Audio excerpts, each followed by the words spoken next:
Hello friends, welcome back to my channel. Friends, इस वक्त मैं आई हूँ बूम रंग के राजा के यहाँ। जी हाँ, मेरे पीछे जो आप विशाल गणपति बप्पा की मूर्ति देख रहे हैं, ये है बूम रंग के राजा। और इसकी खासियत क्या है उसके बारे में आज हम जानेंगे। जो यहाँ पे ये गणपति पिछले 4 वर्षों से बैठाते आ रहे हैं, तो आइए उनसे बातचीत करते हैं और जानते हैं कि बूम रंग के राजा में आखिर खास क्या है। सबसे पहले सभी लोगों को आज गणपति बप्पा विराजमान हुए हैं, सबको मेरी तरफ से गणपति बप्पा मौर्य। देखिए, मैं तो सेवक हूँ, मैं एक निमित्त हूँ, मुझे नहीं पता मैं पिछले 4 साल से इनको कैसे यहाँ पे ला रहा हूँ। ये पूरी बिल्डिंग, बूमरैंग बिल्डिंग अपने आप में एशिया की सबसे बड़ी बिल्डिंग है, पर यहाँ पे बप्पा हर बार विराजमान होते हैं। और सबसे बड़ी चीज़ है कि हमने वर्ल्ड रिकॉर्ड पिछले साल हमने वर्ल्ड रिकॉर्ड बनाया। 2000 यानी 25 फीट के गणपति इस बार हमने विराजमान किए। हमें 24 फीट से स्टार्ट किया था और इस बार 25 से अबव हैं, उनसे कम नहीं है, अबव हैं। इको फ्रेंडली गणपति इतने बड़े जब अगर हम लोग बना सकते हैं तो सभी मंडल बना सकते हैं। आप 19 में जब कोविड आया तो सुप्रीम कोर्ट का एक ऑर्डर आया था जिसमें बाकायदा ये कहा गया था कि कोई भी मूर्ति अबव नहीं बनेगी, यानी 7 फीट या उससे नीचे की कुछ उसमें ये था। तो हम लोगों ने सोचा कि जब अब हम गणपति कैसे बड़ा गणपति रखेंगे, तो हमें बड़ा ये हुआ। तो हमने, मेरे कुछ यार दोस्त थे, उनसे हमने डिस्कस किया, तो उन्होंने मुझे बताया कि हम लोग ऐसा करते हैं, हम इको फ्रेंडली गणपति बनाते हैं। तो फर्स्ट साल हमने जब गणपति बनाना शुरू किया और हमने किसी पूना से जो जिन्होंने बनाना था उनको बुलाया, हमने, वो पूना के रहने वाले थे, उनको हमने यहाँ बुलाया। तो हमने उनसे पूछा कि किस तरह से, तो उन्होंने बोला कि हम साडू मिट्टी से और प्लस पेपर के साथ मिक्स करके गणपति बनाएंगे। तो हमने कहा चलो एक बार ट्राई करते हैं। तो पहले साल जब उन्होंने बनाया वो गणपति भी हमारा इतना अच्छा गणपति बना कि मुझे लगा कि अब हमारे लिए ये सबसे बढ़िया रास्ता है कि उन्होंने 1 महीने के अंदर इसको, 1 महीने में हम 1 महीना पूरा लेते हैं, 5 से 10 लोग इसमें लगते हैं, ज़्यादा लोग भी इसमें काम नहीं करते हैं, वो लोग प्रॉपर वे में इसको करते हैं और मिनिमम 1 महीने के टाइम के अंदर अंदर वो इसको कंप्लीट कर लेते हैं। इसमें वो पेपर का, अभी पहले हमने साडू मिट्टी से इसको बनाया, साडू मिट्टी और पेपर के साथ हमने इसको ये करके पहले साल हमने बनाया। उसके बाद हम पेपर पे आ गए, अभी हम 3 साल से इसको पेपर का बना रहे हैं। पेपर और गम जो भी चीजें हैं वो रिसाइकलिंग है।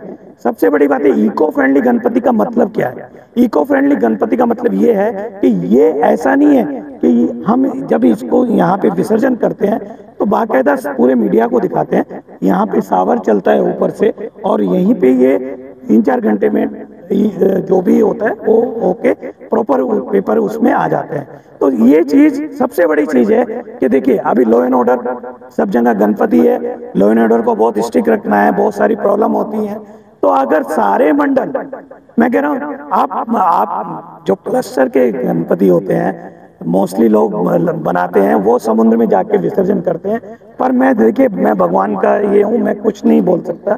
पर आने उसके बाद अगले दिन आप उस स्थिति को देखते हैं कि जूह चौपाटी पे किस तरह का माहौल होता है। तो मैं उन लोगों से रिक्वेस्ट करता हूँ, मैं हाथ जोड़ता हूँ, मैं आप लोगों के माध्यम से ये बोलना चाहता हूँ कि सब लोग अगर इको फ्रेंडली गणपति लाएंगे, घर में ही वो विसर्जन कर सकते हैं उनको।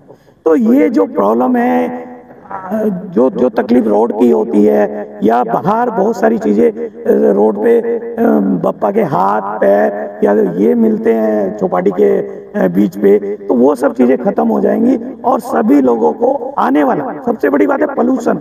जिस पोल्यूशन की वजह से, जिसमें आज हमारे प्रधानमंत्री बोलते हैं, पूरा वर्ल्ड बोल रहा है, जो हालात हमारे देश के हैं, आप कहीं भी देख लीजिए, बाढ़ की वजह से कितना प्रॉब्लम हो रहा है। तो वो सब चीजें अगर हमें खत्म करनी है और उस पर्यावरण को बचाना है तो हमें आज से ही ये प्रण लेना चाहिए कि हम अपने घर में इको फ्रेंडली गणपति। आप मुझे ये बताइए कि जितने मंडल हैं उनको कितना पैसा आता है, वो बाहर से कितना पैसा लेते हैं? कभी किसी ने ऑडिट कराया? किसी ने पूछा उनसे कि भगवान को देने वाले ना इतने लोग हैं, अगर देखिए, मैं ये जो गणपति बने हैं ना, ये मेरे अकेले के उससे नहीं बने हैं, ये बूमरैंग बिल्डिंग के लोगों की मदद से बने हैं। इसमें सब लोग अपना अपना कंट्रीब्यूट करते हैं। और देखिए, अगर हम कह रहे हैं कि हमें आगे इसको बचाना है, पर्यावरण को बचाना है, इस बिल्डिंग को बचाना है, तो इसके लिए हम उसको मेंटेनेंस के लिए अगर थोड़ा हमने एक्स्ट्रा खर्चा कर दिया तो क्या गलत किया। तो वही चीज ऐसी है कि मैं मानता हूँ, मैं इसके लिए बीएमसी अभी मिट्टी दे रही है, बहुत सारी चीजें कर रही है, तो बीएमसी को मैं प्रधानमंत्री से रिक्वेस्ट करूंगा अगले साल आने वाले समय में कि प्रधानमंत्री इसको स्पेशल कुछ इसमें वर्कआउट करें और लोगों को सपोर्ट करके जो चीज महंगी है उसको कम करने की कोशिश करें। पर मेरे हिसाब से ये देखा जाए तो सब लोगों को ये सोचना चाहिए कि हम गाड़ी चलाते हैं, पेट्रोल तो डालते ही ना, चाहे वो कितना महंगा हो जाए।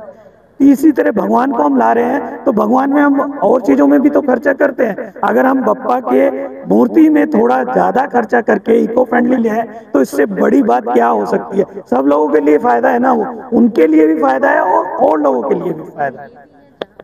जी जी, सबसे बड़ी बात तो ये कि जिन लोगों को जो लश्कर की मूर्ति बनाते हैं वो इको फ्रेंडली गणपति भी बना सकते हैं, उनके लिए कोई प्रॉब्लम नहीं। बट आपकी बात सही है कि वो थोड़ा महंगा है, पर महंगे में आप और भी तो आप ऐसा करिए, आप जो पब्लिसिटी या अपनी डिजाइनिंग करते हैं, आप अपने घर को सजाते हैं, उसको कम सजा लीजिए। बप्पा को आप बप्पा को लेके आ रहे हैं ना, बप्पा की मान्यता है ना आपकी, तो मेरे हिसाब से तो ये होना चाहिए कि हमें अपने पर्यावरण को भी बचा लिया और इको फ्रेंडली गणपति लाके हमने पूरे देश को सपोर्ट की। एक भागीदारी अपने देश के लिए की हमने कि हम इको फ्रेंडली गणपति लेके आए और उसका विसर्जन हमने अपने यहाँ घर में ही कर लिया।